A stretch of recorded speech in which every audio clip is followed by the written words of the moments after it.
মধ্যপ্রাচ্যের আকাশ আবারও অগ্নিগর্ভ। Tel Aviv থেকে ভেসে আসছে যুদ্ধের ঢোল। তেহরানের দিকে তাক করা হয়েছে দৃষ্টি। প্রশ্ন একটাই, ইসরায়েল কি ইরানকে আঘাত করতে চলছে? ইসরায়েলের সেনাবাহিনী বা আইডিএফ এর এক জ্যেষ্ঠ কর্মকর্তা সতর্ক করেছেন, প্রয়োজনে ইসরায়েল ইরানে আবারও হামলা চালাতে পারে। সব বিকল্প আমাদের হাতে খোলা। কথাগুলো শীতল নয়, বরং আগুনের স্ফুলিঙ্গ। তিনি আরও দাবি করেছেন, আইডিএফ ইতিমধ্যে ইরানকে প্রচণ্ড আঘাত দিয়েছে। তেহরান জানে তার ক্ষতির পরিধি কতটা বড়। তাহলে কি যুদ্ধের ড্রাম বাজছে? ইসরায়েলের কথায় উত্তেজনা ছড়ালেও দৃশ্যপটের আসল নাটক ঘটছে তেহরানে। কারণ এই সতর্কতার একদিন আগে ইরান নিজের সেনাবাহিনীকে দাঁড় করিয়েছে যুদ্ধের প্রস্তুতিতে। ইরানের সেনাপ্রধান জেনারেল আব্দুল রহিম মুসাভি গর্ব ভরে ঘোষণা করেছেন, আমাদের নৌবাহিনী সম্ভাব্য যে কোনো সংঘাতের জন্য প্রস্তুত। গাজার রক্তক্ষয়ী 12 দিনের যুদ্ধ শেষ হওয়ার মাত্র কয়েক সপ্তাহ পর তিনি নৌঘাঁটিতে গিয়ে সৈন্যদের সঙ্গে দেখা করেন। তার চোখে ভেসে ওঠে যুদ্ধের প্রস্তুতির আগুন। তিনি বলেন, আজ আমরা যা দেখেছি তা ছিল ভবিষ্যতের সংঘাতের জন্য অসাধারণ মাত্রার প্রস্তুতি। কিন্তু এখানেই শেষ নয়। ইরান দেখিয়ে দিল তাদের লড়াই শুধু সমুদ্র বা আকাশে সীমাবদ্ধ নয়, যুদ্ধ হবে তথ্যের ভেতরেও। ইরানের রাষ্ট্রীয় টেলিভিশনে হঠাৎই সম্প্রচারিত হলো এমন কিছু নথি যা দাবি করা হচ্ছে ইসরায়েলের ডিমোনা পারমাণবিক কেন্দ্রের ভেতরের ফাইল। গোয়েন্দা মন্ত্রণালয় প্রকাশ্যে বলল, আমরা ইসরায়েলের গোয়েন্দা নেটওয়ার্কে প্রবেশ করেছি। এ যেন রকেট নয়, সাইবার ঝড়, যা ইসরায়েলের জন্য আরও ভয়ঙ্কর। চিত্রটা তাই স্পষ্ট। একদিকে ইসরায়েল হুঁশিয়ারি দিয়ে বলছে, আমরা প্রস্তুত, ইরান জানে আমাদের ক্ষমতা। অন্যদিকে ইরান তার অস্ত্র ভাণ্ডার, নৌবহর আর গোয়েন্দা শক্তি খুলে দেখিয়ে দিচ্ছে, আমরাও প্রস্তুত। আমরা কেবল শিকার নই, আমরা শিকারীও। এই টানটান উত্তেজনার মাঝে প্রশ্ন উঠছে, কে কাকে প্রথম আঘাত করবে? তেল আবিব যদি রকেট ছোড়ে, তেহরান প্রস্তুত মিসাইল উড়াতে। ইসরায়েল যদি আকাশে ঝাঁপিয়ে পড়ে, ইরান সমুদ্রে দাঁড় করিয়েছে যুদ্ধজাহাজ। আর সাইবার দুনিয়ায়, সেখানে ইরান ইতিমধ্যেই ঢুকে পড়েছে শত্রুর অন্তরে।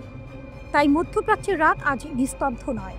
বাতাসে ভেসে বেড়াচ্ছে যুদ্ধের গন্ধ, বারুদে ভেজা এক অনিশ্চয়তা। তেল আবিবের সেনা ঘাঁটিতে যেমন উৎকণ্ঠা, তেহরানের সামরিক ঘাঁটিতেও বাজছে যুদ্ধের প্রস্তুতির ঢাক।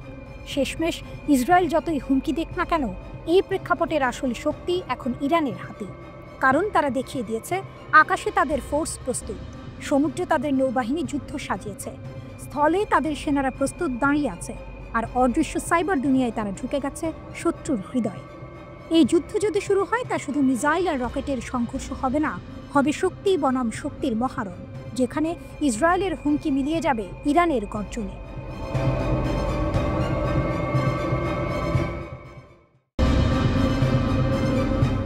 আকাশে নতুন খেলার নিয়ম লিখছে ইরান। প্রশ্ন এখন একটাই, কে আসল শক্তির মালিক? সিরাজের আকাশে নেমে এসেছে রাশিয়ার MiG-29 যুদ্ধ বিমান। ইসরায়েলের সঙ্গে তীব্র উত্তেজনার মধ্যে ইরান শুরু করেছে সামরিক পুনর্গঠন। এক নতুন ভারসাম্যের গল্প শুরু হচ্ছে মধ্যপ্রাচ্যে। ইরান বলছে, এবার তারা কথা বলবে শুধু শক্তির ভাষায়। রাশিয়ার S-400 এবং চীনের HQ-9 ক্ষেপণাস্ত্র প্রতিরক্ষা ব্যবস্থা আনার ইঙ্গিত ইতিমধ্যেই দিয়েছে তেহরান। প্রশ্ন উঠছে, মস্কো আর বেইজিং যখন ইরানকে একের পর এক অস্ত্র দিচ্ছে, তখন কি আঞ্চলিক ভারসাম্য পুরোপুরি বদলে যাচ্ছে? সিরাজে পৌঁছানো MiG-29 যুদ্ধবিমান আপাত দৃষ্টিতে পুরনো, কিন্তু এগুলো ইরানের আকাশ প্রতিরক্ষায় এক নতুন শ্বাস দিয়েছে। ইরানি কর্মকর্তারা নিশ্চিত করেছেন, বিমানগুলো ইতিমধ্যেই মোতায়েন করা হয়েছে। পার্লামেন্ট সদস্যদের ভাষায়, এগুলো আসল খেলার আগে ওয়ার্ম আপ মাত্র। কারণ সামনে আসছে আরও ভয়ঙ্কর Su-35 যুদ্ধ বিমান। যেদিন এই ব্যবস্থা সম্পূর্ণ হবে, শত্রুরা বাধ্য হবে শক্তির ভাষা বুঝতে। দৃপ্ত কণ্ঠে ঘোষণা তাদের। এই ঘোষণা এসেছে এক গুরুত্বপূর্ণ সময়। এই বছরের জুনে ইসরায়েলের অপারেশন রাইজিং লাইনে ভয়াবহ ক্ষতির মুখে পড়ে ইরানের বিমান বাহিনী। ইসরায়েলি হামলায় ধ্বংস হয় রাশিয়ান S-300 প্রতিরক্ষা ব্যবস্থা, ভেঙে পড়ে ইরানের কিংবদন্তি F-14 এবং AH-1 হেলিকপ্টার। সেই আঘাত থেকে ঘুরে দাঁড়াতেই এবার ইরানের জবাব, শক্তির পুনর্গঠন, আকাশে নতুন বার্তা। ইরান অবশ্য শুধু বিদেশি প্রযুক্তির উপর নির্ভর করছে না। তারা ইতিমধ্যেই তৈরি করেছে নিজেদের দীর্ঘ পাল্লার প্রতিরক্ষা ব্যবস্থা বাভার 373। S-300 যেখানে ব্যর্থ, সেখানেই দেশীয় প্রযুক্তি হয়ে উঠছে ইরানের ঢাল। এখন MiG-29 এর মতো বিমান সেই শক্তিকে করছে আরও মজবুত। খবর এসেছে, রাশিয়া থেকে ইরান ইতিমধ্যেই Su-35, MiG-28 এবং Yak-130 যুদ্ধ বিমান সংগ্রহ করছে। যদিও মস্কো এ নিয়ে নীরব। পাশাপাশি চীন থেকে আসতে চলেছে উন্নত ইলেকট্রনিক যুদ্ধ ব্যবস্থা ও দীর্ঘপাল্লার রাডার। এক কথায় আকাশ যুদ্ধে নিজের অবস্থান নতুন করে লিখে দিচ্ছে ইরান। এখানে লুকিয়ে আছে এক বড় টুইস্ট। বেইজিং ইরানের প্রায় 90% তেল কিনছে, তবুও ইসরায়েলের সঙ্গেও সম্পর্ক বজায় রাখছে। তবুও সামরিক সহযোগিতায় তারা ইরানের পাশে দাঁড়াচ্ছে। রাশিয়া তো আগেই কৌশলগত মিত্র, অর্থাৎ ইরান এখন এমন এক অবস্থানে দাঁড়িয়ে যেখানে দুই পরাশক্তির সমর্থন তাকে দিচ্ছে এক আঞ্চলিক ত্রিমুখী শক্তির মর্যাদা। বিশেষজ্ঞরা বলছেন Su-35 যুদ্ধ বিমান হতে পারে গেম চেঞ্জার। এর উন্নত রাডার ও আধুনিক অ্যাভিওনিক্স ইসরায়েলের আকাশে আধিপত্যকে বড় চ্যালেঞ্জ দেবে। বর্তমানে ইসরায়েলের শক্তি তাদের F-35I আদার স্টেলথ ফাইটার, কিন্তু ইরানের নতুন ক্ষমতা সেই একচ্ছত্র আধিপত্যে ফাটল ধরাতে পারে। ইসরায়েলও তাই সতর্ক। জেরুজালেম পোস্ট জানিয়েছে তারা নিবিড়ভাবে পর্যবেক্ষণ করছে ইরানের রাশিয়ান MiG-29 মোতায়েন, কারণ প্রতিটি নতুন যুদ্ধবিমান, প্রতিটি নতুন ক্ষেপণাস্ত্র ইসরায়েলের জন্য এক নতুন সতর্কবার্তা। একসময়ের দুর্বল বিমান বাহিনী এখন ধীরে ধীরে শক্তির প্রতীক হয়ে উঠছে। তেহরান যেন জানিয়ে দিচ্ছে মধ্যপ্রাচ্যের আকাশ আর একতরফা নয়, এখানেও আছে এক নতুন নায়ক, নাম তার ইরান।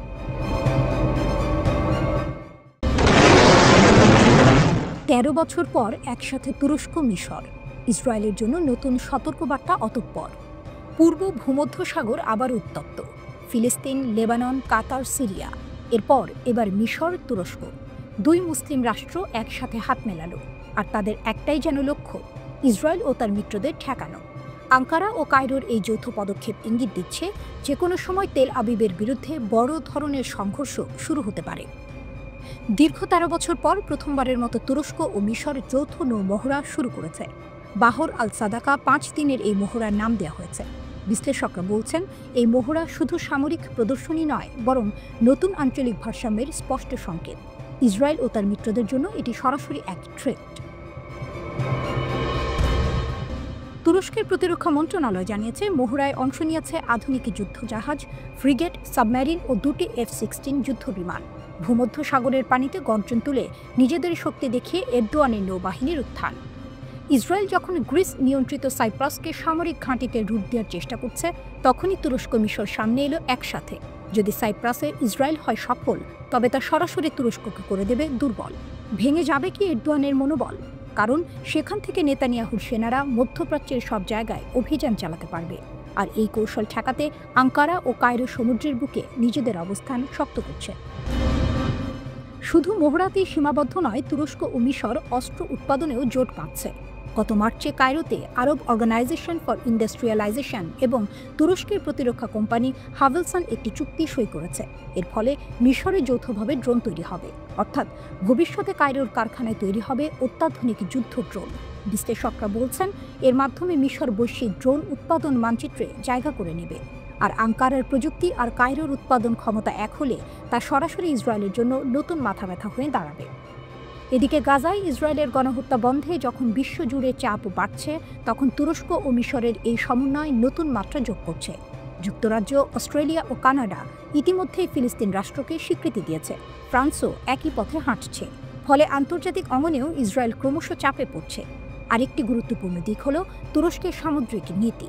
আগে থেকেই আঙ্কারা লিবিয়ার সঙ্গে করে সামুদ্রিক সীমা চুক্তি। গ্রিস, ইসরায়েল, সাইপ্রাস জোটকে দুর্বল করেছে। এখন মিশরের সঙ্গে নতুন এই সহযোগিতা সেই জোটকে আরও কোণঠাসা করবে বলে বিশ্লেষকরা মনে করছে। অতএব বার্তাটা স্পষ্ট, ইসরায়েল আর আগের মতো ভূমধ্যসাগরে বজায় রাখতে পারবে না আগের মতো একক আধিপত্য। তুরস্ক ও মিশরের নতুন হাত মেলানো আঞ্চলিক ভারসাম্যে বড় পরিবর্তনের সূচনা করতে পারে। আঙ্কারার শক্তি শুধু সামরিক মহড়ায় নয়, বরং রাজনৈতিক ও কৌশলগত জোট গড়ে তুলেই ইসরায়েলকে চাপে রাখছে।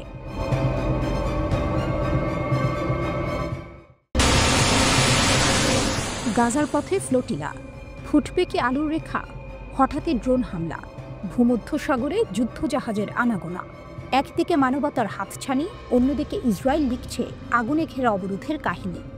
গাজার মানুষের জন্য খাদ্য, ঔষধ ও কাপড় নিয়ে ছোট ছোট নৌকা ও জাহাজ ছুটে চলছিল ভূমধ্যসাগরের বুকে, কিন্তু মাঝ সমুদ্রে তাদের স্বপ্নে ড্রোন আঘাত হানে।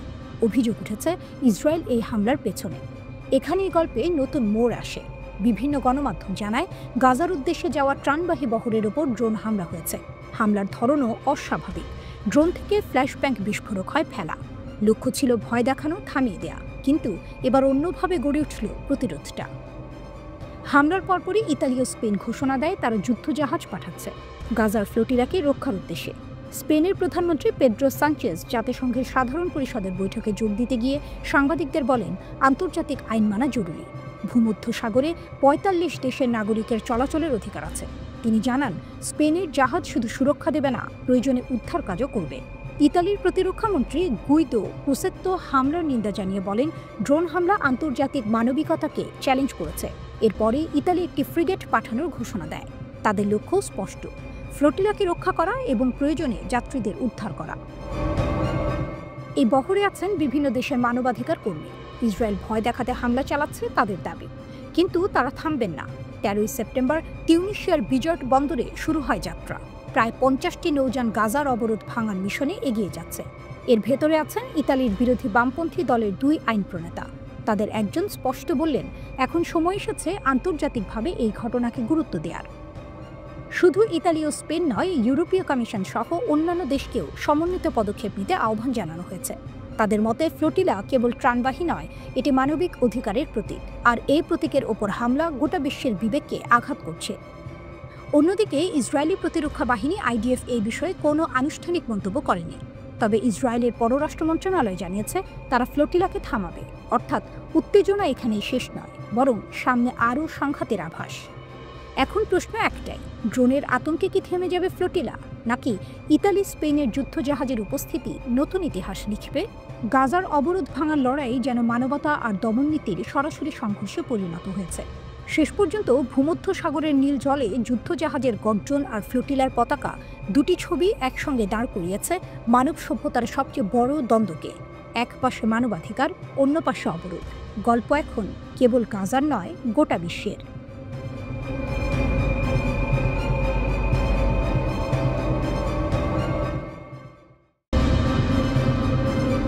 ফিলিস্তিনের জন্য বিশ্ব ঐক্যবদ্ধ হওয়ার সাথে সাথে বিবির ক্ষয়ক্ষতির স্তূপ। অকুপাই গাজা অভিযানের মধ্যে ইসরায়েলি বিমান বাহিনী একটি বড় ধাক্কার সম্মুখীন হয়েছে। শুধু সৈন্য নয়, এখন বিবির সেনাবাহিনীও গুরুত্বপূর্ণ সামরিক অবকাঠামো হারাচ্ছে। যুদ্ধে ক্ষয়ক্ষতির পর দক্ষিণ ইসরায়েলে একটি ইসরায়েলি ড্রোন বিধ্বস্ত হয়েছে। গাজা অভিযানে একজন ইসরায়েলি সৈন্য নিহত হওয়ার কিছুক্ষণ পরেই ড্রোনটি দুর্ঘটনার ঘটনা ঘটে। ফ্রান্স আইডিএফ বিরোধী পরিকল্পনা প্রস্তাব করার সাথে সাথে গাজায় ইসরায়েলি সেনাবাহিনী হেরে যাচ্ছে। ধারাবাহিক বিপর্যয়ের মধ্যে ইসরায়েল ২৪শে সেপ্টেম্বর আরেকটি সামরিক আঘাতের সম্মুখীন হয়েছে। প্রতিবেদন অনুসারে দক্ষিণ ইসরায়েলের পশ্চিম নেগেভ এলাকায় একটি ইসরায়েলি বিমান বাহিনীর ড্রোন বিধ্বস্ত হয়েছে। টাইমস অফ ইসরায়েল অনুসারে আইডিএফের বরাত দিয়ে প্রযুক্তিগত ত্রুটির কারণে এই দুর্ঘটনা ঘটে। সৈন্যরা ড্রোনটি সংগ্রহ করেছে। আইডিএফ অনুসারে কোনো ক্ষয়ক্ষতি বা আহত হওয়ার খবর পাওয়া যায়নি। অকুপাই গাজা অভিযানে ইসরায়েলি সেনাবাহিনীর ক্ষয়ক্ষতি বৃদ্ধি পাওয়ার সাথে সাথে ড্রোনটির দুর্ঘটনাটি ঘটেছে। ২৪শে সেপ্টেম্বর আইডিএফের গিভাতি রিকনেসান্স ইউনিটের একজন সৈনিক গুরুতর আহত হন। আইডিএফ এক বিবৃতিতে জানিয়েছে, উত্তর গাজা উপত্যকায় যুদ্ধের সময় ওই সৈনিক আহত হন। টাইমস অফ ইসরায়েলের প্রতিবেদন অনুসারে ২ দিন আগে ২২শে সেপ্টেম্বর গাজা সিটিতে একজন আইডিএফ অফিসার নিহত হন। আইডিএফ সৈনিকের নাম ২৭ বছর বয়সী মেজর শাহার নেতানেল বোজাগলো। টাইমস অফ ইসরায়েলের প্রতিবেদন অনুসারে বোজাগলো হলেন আইডিএফের নতুন গাজা আক্রমণে নিহত প্রথম সৈনিক।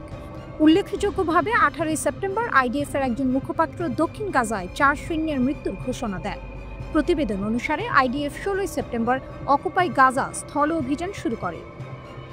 ইসরায়েলের কূটনৈতিক বিপর্যয়। কূটনৈতিক ক্ষেত্রে ইসরায়েলের পশ্চিমা মিত্ররা ফিলিস্তিনের পক্ষে পদক্ষেপের ঘোষণা দিয়েছে। ফ্রান্স সহ ১১টি দেশ জাতিসংঘের একটি সম্মেলনে ফিলিস্তিনি রাষ্ট্রকে স্বীকৃতি দিয়েছে। ইসরায়েল এই পদক্ষেপ প্রত্যাখ্যান করে বলেছে, কখনোই ফিলিস্তিনি রাষ্ট্র হবে না। ফিলিস্তিনি রাষ্ট্রের পদক্ষেপে নেতৃত্ব দেওয়ার পাশাপাশি ফ্রান্সের আরেকটি প্রস্তাব রয়েছে বলে জানা গেছে। টাইমস অফ ইসরায়েল গাজায় একটি বহুজাতিক টাস্ক ফোর্সের জন্য একটি ফরাসি প্রস্তাব অ্যাক্সেস করেছে। এই উদ্যোগটি হলো একটি আন্তর্জাতিক স্থিতিশীলতা মিশন যা গাজায় আইডিএফকে প্রতিস্থাপন করবে। প্রস্তাবটিতে গাজার অভ্যন্তরীণ নিরাপত্তা ধীরে ধীরে ফিলিস্তিনি কর্তৃপক্ষের কাছে হস্তান্তরের আহ্বান জানানো হয়েছে।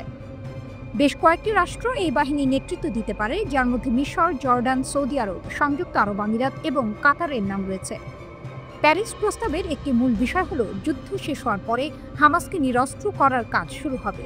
তবে ইসরায়েলি প্রধানমন্ত্রী নেতানিয়াহু ইতিমধ্যেই বলেছেন যে হামাসকে নির্মূল না করা পর্যন্ত যুদ্ধ শেষ হবে না।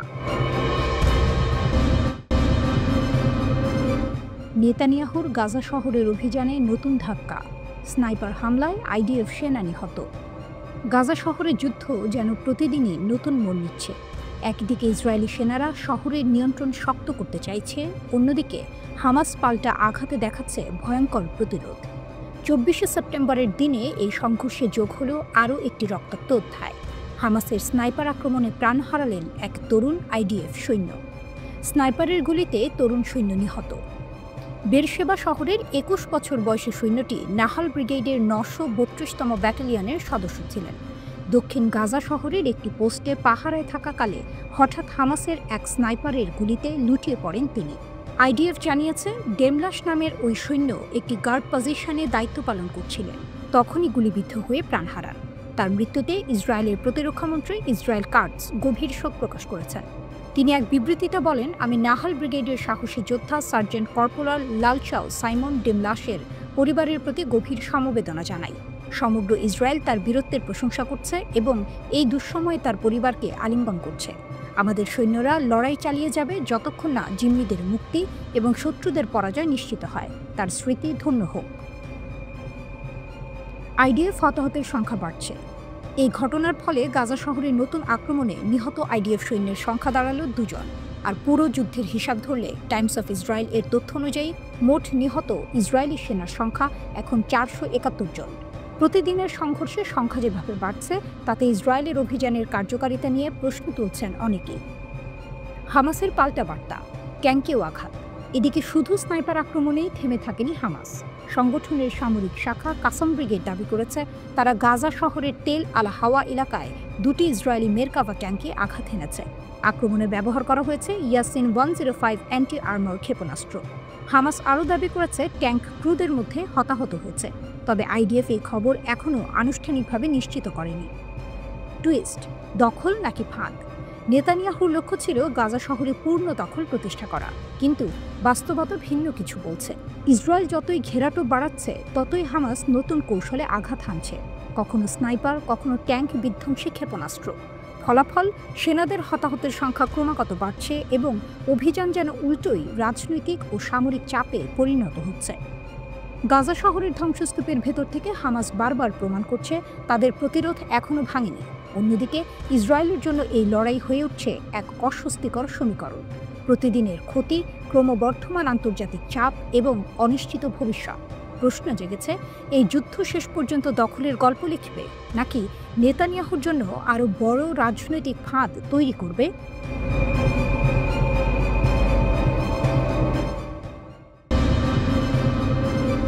12 দিনের রক্তাক্ত সংঘর্ষ শেষ, কিন্তু আকাশে এখনো ঘনিয়ে আছে আগুনের মেঘ।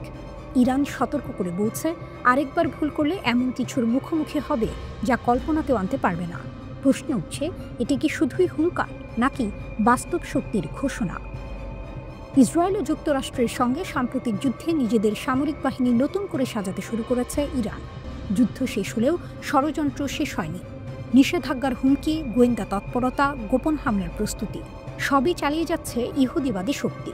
কিন্তু তেহরানও নীরব নয়, বরং কঠোর গোপনীয়তার ভেতর থেকেও আগাম আঁচ করতে পারছে প্রতিটি পরিকল্পনা। ইরানের Islamic revolutionary guard corps IRGC স্পষ্ট জানিয়েছে, শত্রুরা 2টি চাপিয়ে দেওয়া যুদ্ধে পরাজিত হয়েছে। রাজনৈতিক, অর্থনৈতিক ও নিরাপত্তা অস্থিতিশীলতার চেষ্টা ব্যর্থ হয়েছে। তাদের ভাষায়, পরের যুদ্ধ যদি শুরু হয় আমরা কমান্ডিং অবস্থান নিয়ে মাঠে নামব। প্রেস টিভি জানিয়েছে, IRGC তাদের সশস্ত্র বাহিনীকে নতুনভাবে সাজাচ্ছে। আক্রমণাত্মক ও প্রতিরক্ষামূলক শক্তি একসাথে বাড়ানো হচ্ছে। যুদ্ধক্ষেত্রে বিভিন্ন ইউনিটের মধ্যে সমন্বয়, কৌশলগত সক্ষমতা ও প্রযুক্তি সবই উন্নত করা হয়েছে। IRGC জোর দিয়ে বলছে, ইরানিদের ইস্পাত কঠিন মনোবল কখনো ভাঙতে পারবে না। এখানেই টুইস্ট, অনেকেই ভাবছেন ইরান কি সত্যিই মারাত্মক পাল্টা জবাব দেওয়ার অবস্থানে পৌঁছেছে।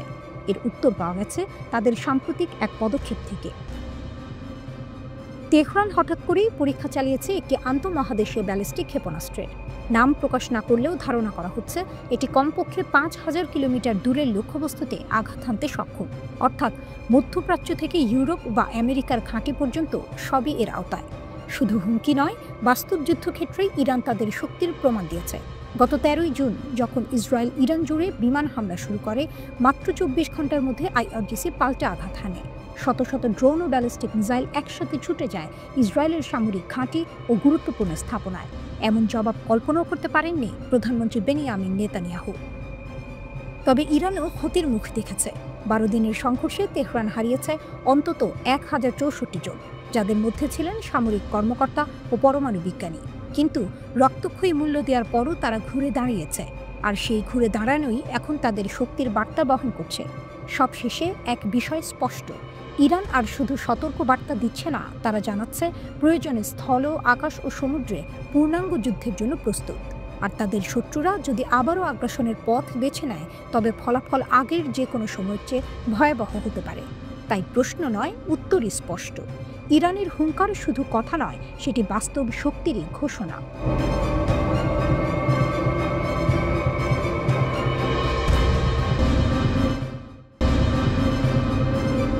ইরানে হাজার হাজার মোসাদ এজেন্ট ফাঁসিতে। আলো আঁধারের এই পৃথিবীতে এক নতুন নাটকের মঞ্চ তৈরি হচ্ছে। টানটান উত্তেজনা, বিস্ময় আর শিহরণে ভরপুর সেই নাটকের নাম ইরান।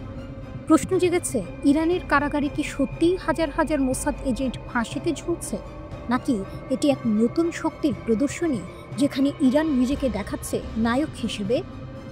মানবাধিকার সংস্থা ইরান হিউম্যান রাইটস জানিয়েছে, 2025 সালে ইরান অন্তত 1000 জনকে মৃত্যুদণ্ড কার্যকর করেছে। এই সংখ্যা 2008 সালের পর থেকে সর্বোচ্চ। শুধু তাই নয়, গত সপ্তাহে ইরান একসাথে 64 জনকে ফাঁসি দিয়েছে, প্রতিদিন গড়ে 9 জনেরও বেশি। আগের বছর যেখানে 975 জনকে মৃত্যুদণ্ড দেওয়া হয়েছিল, এই বছর সেটি ছাড়িয়ে গেছে অনেক আগে। সংস্থাটি একে বলছে কারাগারে গণহত্যা অভিযান, কিন্তু ইরানের কাছে এটি দুর্বলতা নয়, বরং শক্তির প্রতীক। কারণ এই শাস্তি, এই ভয় দেখানো সবই এসেছে এক বড় যুদ্ধের পরে। যুদ্ধ পরবর্তী ঝড়। জুন মাসে ইসরায়েলের সঙ্গে 12 দিনের ভয়াল যুদ্ধের পর ইরান ভেতরে বাইরে শক্তি জড়ো করছে। বিক্ষোভ, বিদ্রোহ আর বিদেশি গুপ্তচর বৃত্তি সবকিছুর জবাব দিচ্ছে কঠোর হাতে। রাষ্ট্রীয় গণমাধ্যম জানায়, সম্প্রতি বাবাক শাহবাজি নামের এক ব্যক্তিকে ফাঁসি দেওয়া হয়েছে। অভিযোগ, তিনি মোসাদের হয়ে গুপ্তচর বৃত্তি করেছেন, ডেটা সেন্টারের গোপন তথ্য বিক্রি করেছেন ইসরায়েলকে। শুধু তাই নয়, ইরানের আইআরজিসি আরও 8 জনকে গ্রেফতার করেছে, যারা নাকি সামরিক সমন্বয়কারী ও শীর্ষ নেতাদের অবস্থান ইসরায়েলের কাছে পৌঁছে দিতে চাইছিল। সংখ্যার খেলা না শক্তির গল্প? 21,000 মানুষকে সংঘাতের সময় আটক করেছে ইরানের নিরাপত্তা বাহিনী। কেন বা কী কারণে তাদের ধরা হলো সেটি স্পষ্ট না হলেও বার্তাটা একেবারেই স্পষ্ট। ইরান কোনোভাবে দুর্বল হতে রাজি নয়। যে কেউ শত্রুর হয়ে কাজ করবে, তার জায়গা ইরানের কারাগারে, আর শেষ গন্তব্য ফাঁসির মঞ্চে। মোসাদের গোপন খেলা ফাঁস। অন্যদিকে ইসরায়েলের টেলিভিশন চ্যানেল 13 জানায়, যুদ্ধের আগে ইরানের ভেতরে 100 জন বিদেশি এজেন্ট ঢুকিয়ে দিয়েছিল মোসাদ। তাদের কাজ ছিল ইরানের ক্ষেপণাস্ত্র উৎক্ষেপক এবং প্রতিরক্ষা ব্যবস্থা ভেঙে ফেলা। এমনকি তারা নাকি গোপনে আনা ক্ষেপণাস্ত্র সিস্টেম ব্যবহার করে ইরানের ভেতরেই আঘাত হানার চেষ্টা করেছে। কিন্তু ইরান সেই পরিকল্পনা ধরে ফেলেছে, ভেঙে দিয়েছে, আর এবার সেই সব এজেন্টদের পরিণতি দেখা যাচ্ছে ফাঁসির দড়িতে। নায়ক ইরান। এ গল্পে একটাই টুইস্ট। যেখানে পশ্চিমা মিডিয়া বলছে মৃত্যুদণ্ডের উন্মাদনা, সেখানে ইরান বলছে শক্তির প্রদর্শনী। 3 দশকের মধ্যে সর্বোচ্চ মৃত্যুদণ্ড কার্যকর করে ইরান যেন জানিয়ে দিচ্ছে তারা ভয় পায় না। ইসরায়েলের মোসাদ হোক কিংবা ভেতরের বিদ্রোহী, ইরানের বিরুদ্ধে দাঁড়ানোর অর্থই হলো মৃত্যুর সাথে চুক্তি করা। আজকে ইরান শুধু একটি দেশ নয়, বরং এক নায়ক। যে নায়ক শত্রুর ফাঁদ চিনে নেয়, তার এজেন্টকে ফাঁসিতে ঝুলিয়ে দেয়, আর সারা বিশ্বকে দেখিয়ে দেয় এই ভূমিতে বিদেশি ষড়যন্ত্রের কোনো ঠাঁই নেই।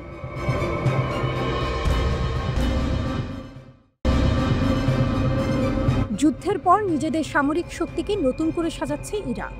শত্রুদের আগ্রাসনের প্রতিক্রিয়ায় তারা প্রতিটি ব্যর্থতাকে শক্তিতে রূপান্তরিত করছে। আকাশ প্রতিরক্ষা ব্যবস্থা, ব্যালিস্টিক ও ক্রুজ ক্ষেপণাস্ত্রের ভাণ্ডার, আধুনিক সামরিক মহড়া সবই ইরানের নতুন আগমনী বার্তা বহন করছে। গত জুনে ইসরায়েল ইরানের গুরুত্বপূর্ণ পারমাণবিক স্থাপনায় হামলা চালায়। এরপর আমেরিকা ইসরায়েলের পাশে যোগ দিয়ে আরও 3টি স্থাপনায় আঘাত করে। কিন্তু তেহরান কোনোভাবে বিচলিত হয়নি। উল্টো 12 দিনের মধ্যে যুদ্ধ শেষ করতে বাধ্য হয় ইসরায়েল ও আমেরিকা।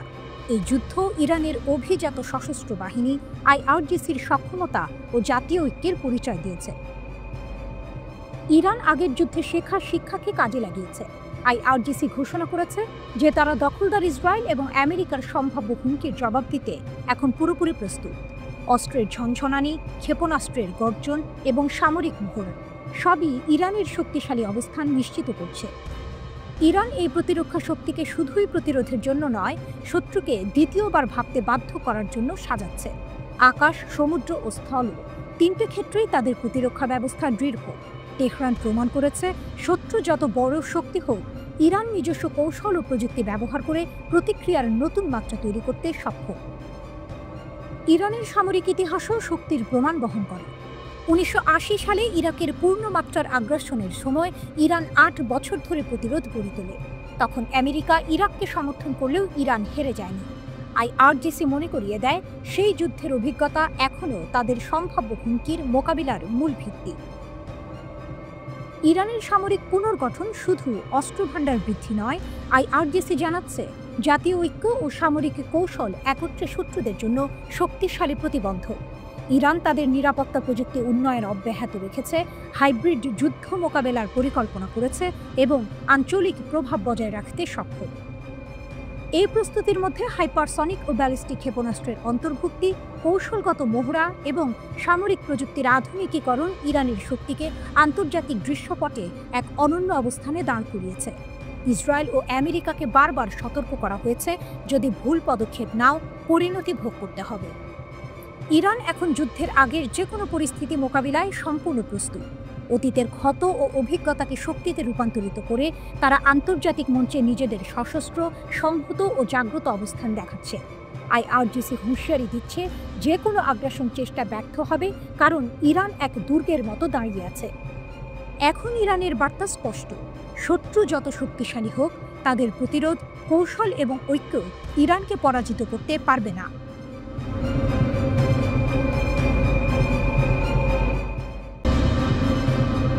ইরানের মহাশক্তিশালী ক্ষেপণাস্ত্র, ইসরায়েল ও যুক্তরাষ্ট্রের নতুন হুঁশিয়ারি। মধ্যপ্রাচ্যের ভূ রাজনীতি এখন নতুন এক মোড়ে দাঁড়িয়েছে। ইরান দেখিয়েছে যে তার সামরিক শক্তি শুধু আঞ্চলিক সীমার মধ্যে সীমাবদ্ধ নয়, বরং আন্তর্জাতিক মহলে প্রভাব বিস্তার করতে সক্ষম। 12 দিনের সংঘর্ষে ইরান প্রতিপক্ষ ইসরায়েলকে চোখে চোখ রাখতে বাধ্য করেছে। ইসরায়েলের প্রধানমন্ত্রী বেনিয়ামিন নেতানিয়াহু দাবি করেছিলেন, ইরানের ক্ষেপণাস্ত্রের ভাণ্ডার ধ্বংস হয়ে গেছে। কিন্তু বাস্তবে ইরান এই যুদ্ধের পরেই তাদের ব্যালিস্টিক ও আন্তঃমহাদেশীয় ক্ষেপণাস্ত্র সক্ষমতা প্রদর্শন করেছে। এই মিসাইলগুলো শুধু আঞ্চলিক শত্রুকে নয়, প্রয়োজন হলে দূরবর্তী লক্ষ্য, এমনকি যুক্তরাষ্ট্রের সামরিক আস্তানাকেও ধ্বংস করতে পারে। এই বার্তাই দিয়েছে তেহরান। ইরানের পার্লামেন্টের সদস্য মোহসিন জাঙ্গানি সম্প্রতি নিশ্চিত করেছেন, দেশের সবচেয়ে উন্নত ক্ষেপণাস্ত্রগুলোর মধ্যে একটি সফলভাবে পরীক্ষা চালানো হয়েছে। এটি আন্তঃমহাদেশীয় ব্যালিস্টিক ক্ষেপণাস্ত্র, যা দীর্ঘ দূরত্বে লক্ষ্যবস্তুতে নিখুঁত আঘাত করতে সক্ষম। তবে সরকার এখনও মডেল বা সাংকেতিক নাম প্রকাশ করেনি। বিশ্লেষকরা বলছেন, এই ক্ষেপণাস্ত্র শুধু অস্ত্র প্রদর্শন নয়, এটি ইরানের কৌশলগত বার্তা। ইরান এখন হাইপারসনিক, ব্যালিস্টিক ও প্রতিরক্ষা প্রযুক্তির সংমিশ্রণে এমন এক শক্তি তৈরি করেছে, যা আঞ্চলিক এবং আন্তর্জাতিক শত্রুদের ভাবতে বাধ্য করছে। ইরানের আইআরজিসি এবং সশস্ত্র বাহিনী হুঁশিয়ারি দিচ্ছে যে কোনো আগ্রাসন বা ভুল পদক্ষেপের পরিণতি কঠিন হবে।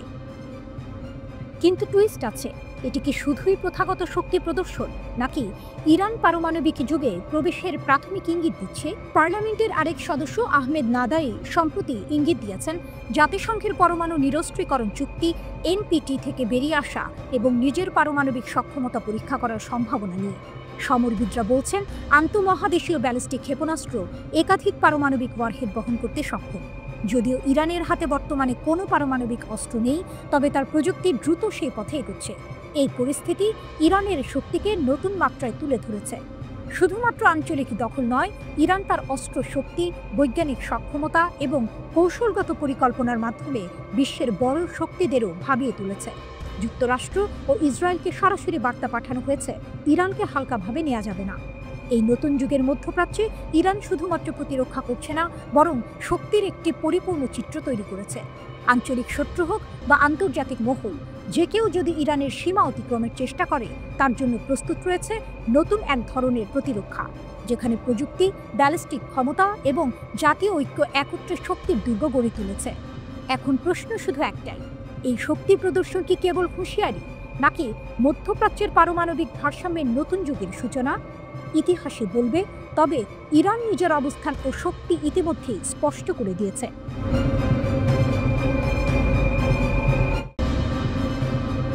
মধ্যপ্রাচ্যের আকাশে উত্তেজনার ধোঁয়া। কাতারে ইসরায়েলের হঠাৎ হামলা উপসাগরীয় দেশগুলোকে নড়ে চড়ে বসিয়েছে। এই হামলা শুধু কাতারের নিরাপত্তা প্রশ্নে নয়, মধ্যপ্রাচ্যের সামরিক ভারসাম্য পরিবর্তনের সম্ভাবনা উন্মোচন করেছে। গাজা উপত্যকায় যুদ্ধবিরতির প্রস্তাব নিয়ে কাতারে আলোচনায় বসে হামাসের নেতারা। ঠিক সেই সময় দোহার আবাসিক এলাকায় ক্ষেপণাস্ত্র আঘাত হানে। একে একে ভবনে কুণ্ডলি পাকিয়ে ধোঁয়া উড়ে যায়। ৯ সেপ্টেম্বর হামলায় প্রাণ হারান হামাসের শীর্ষ নেতা খলিল আল হায়ার সহ ৫ জন।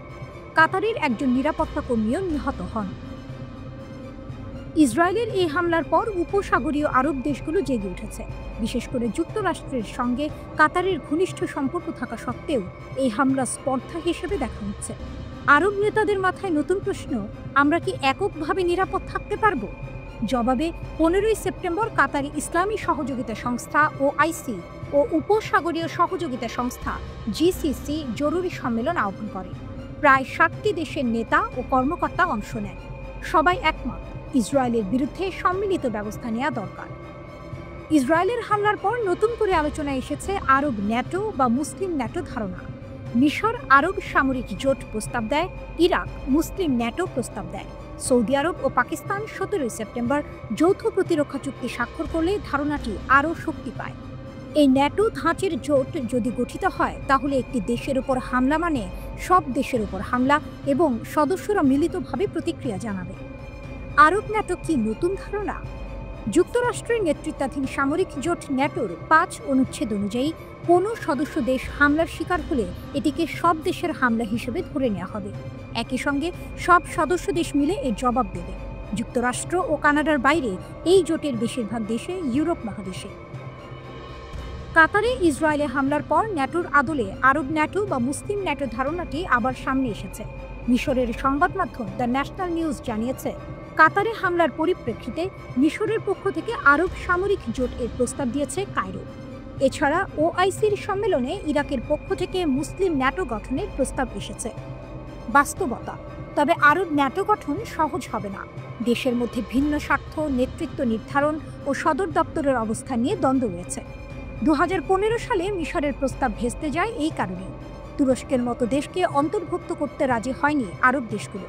এছাড়া GCCর পূর্বের অভিজ্ঞতাও সতর্ক করে, হুথিদের হামলার সময় তারা যৌথ পদক্ষেপ নিতে ব্যর্থ হয়েছিল। কাতারে হামলা, সৌদি পাকিস্তান চুক্তি এবং ইসরায়েলের উচ্চাকাঙ্ক্ষা মধ্যপ্রাচ্যের মানচিত্রে নতুন ভাবনা জাগাচ্ছে। গ্রেটার ইসরায়েল পরিকল্পনা বাস্তবায়ন করতে চাইছে ইসরায়েল, যেখানে ফিলিস্তিন, লেবানন, সিরিয়া ও জর্ডান অন্তর্ভুক্ত। আরব নেতারা এই হুমকি হালকাভাবে নিচ্ছেন না। জনগণের ক্ষোভও তীব্র, বিশেষ করে গাজায় গণহত্যা এবং যুক্তরাষ্ট্রের নীরবতার কারণে। সৌদি আরব পাকিস্তান যৌথ প্রতিরক্ষা চুক্তি, কাতারের নিরাপত্তা উদ্বেগ এবং ইসরায়েলের আগ্রাসী মনোভাব সব মিলিয়ে আরব ন্যাটো বা মুসলিম ন্যাটোর সম্ভাবনা। সৌদি আরব পাকিস্তান যৌথ প্রতিরক্ষা চুক্তি, কাতারের নিরাপত্তা উদ্বেগ এবং ইসরায়েলের আগ্রাসী মনোভাব সব মিলিয়ে আরব ন্যাটো বা মুসলিম ন্যাটোর সম্ভাবনা আবার আলোচনায় এসেছে। তবে বাস্তবতা কঠিন। সদস্য দেশগুলোর মধ্যে ঐক্য এবং নেতৃত্ব নিয়ে দ্বন্দ্ব, আঞ্চলিক আধিপত্যের হিসাব সবই জোট গঠনের পথে বড় বাধা। মধ্যপ্রাচ্যের এই নাট্যক্ষেত্রে এখন নতুন সম্ভাবনা আর চ্যালেঞ্জের যুগ শুরু হয়েছে। আরব নেতারা দাঁড়াচ্ছেন নতুন কৌশল ও যৌথ প্রতিরক্ষার পথে, যেখানে আঞ্চলিক শান্তি ও নিরাপত্তার ভার তাদের হাতে।